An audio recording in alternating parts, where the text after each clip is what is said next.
Hey VC, Jeff, another listening stack. So I'll just jump in there. Hope everyone's doing well. It's back to school, so got some quiet time. Jumping in. Most of this is new to me. New, not necessarily new me, but yeah, newly acquired, I should say. Um, but not all. Yeah, this one I know I've shown before, but yeah, it seemed like good the timing to pop this on. Q Lazarus, Goodbye Horses. This came out like a few years ago. So it's got the original single version plus two demo versions.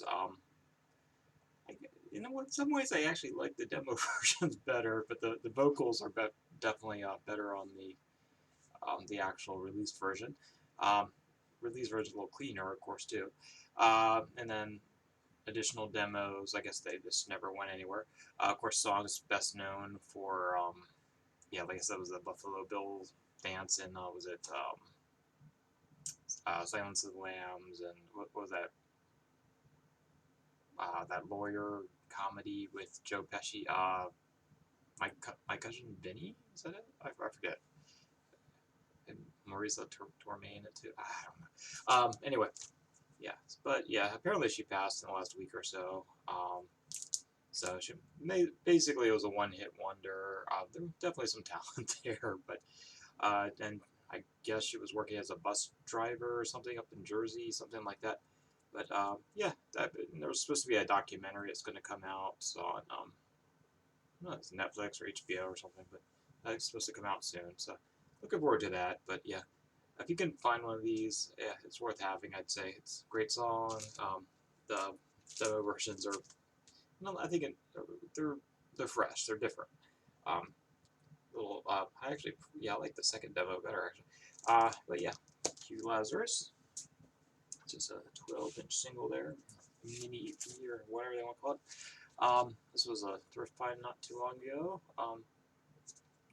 Probably not his best one, but Martin Denny Exotica Volume 2, the usual model. I forget her name. Maybe I never knew her name. I don't know. Yeah, it was cheap enough, so whatever.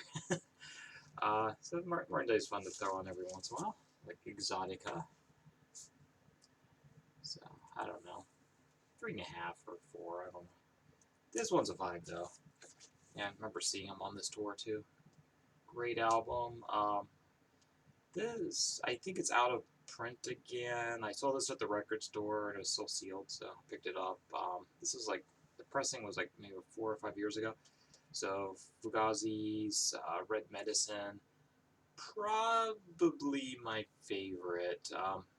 I think this one's my favorite, then the self-titled EP, and then probably Repeater.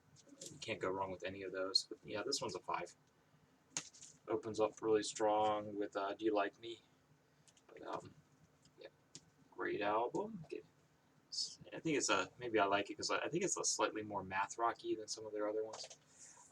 This was a purchase recently. I'm probably gonna exchange this because when I guess I pulled the vinyl like only halfway out of the sleeve. I didn't realize the vinyl was cracked. It's playable, but it's probably not very good for my needle. So I played through it once. Randy, don't go here. Very. This is Richard Young's and Matthew Bauer.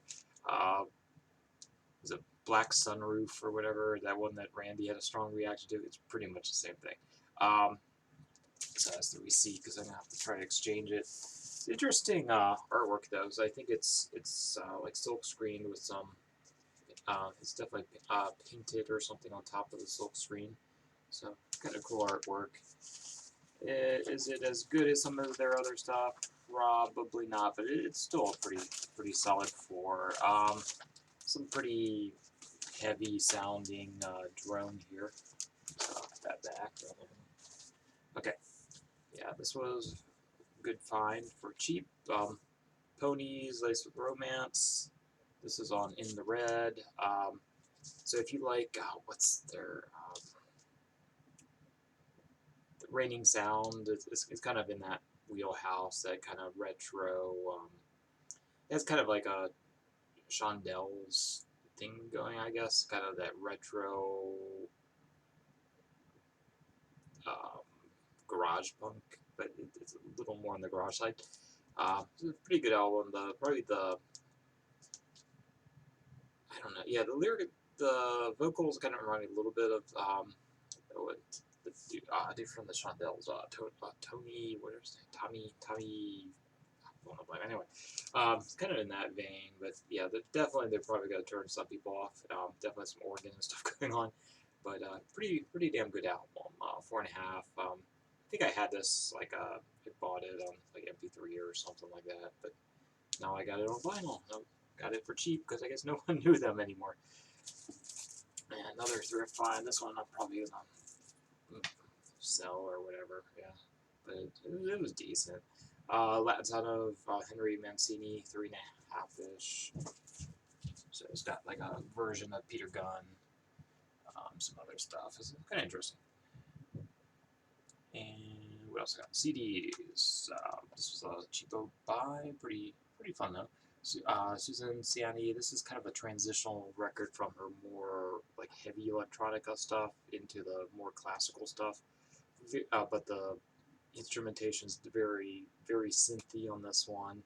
Her later stuff, like it's all done in synth, but it sounds more or less like a piano. So I don't know. This one's it's very synthy, but not as much as stuff like a few years before this album. So this is that transitional phase, like 85, 86, I think 86. I do like her very early 70s, like early 80s stuff a little more, but yeah, this is still good. She starts to lose me right about after this album. This was Sean VCLT, C Average.